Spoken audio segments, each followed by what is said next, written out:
namin na sabi ko, huwag siya papapasok ito. Pumunta ka na daw doon. Ganun ka-traumatic yun. Pumunta ka na daw doon. Nagkausap pa kayo after? No. Wala, after now? I passed away na.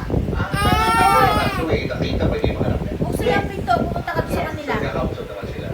Sila nung mga yeah. Kasi he was very close to my eldest. Kasi my eldest was 6 years old already nung naghiwalay kami. Bye-bye. Huwag mo na saran, brother huwag mo na was saran scared. yan. Buksan mo na yan. Yan. No naman. Bye-bye. Punta na sa mama. Okay Tawagin mo naman. mama para salubungin Kasi ka. parang nandun lang ako dun sa point na parang, siguro if there's one thing lang na tamang ginawa ko, nung time na yon ha, kasi iba na rin Sigawan yung mo! generation ngayon from the generation before.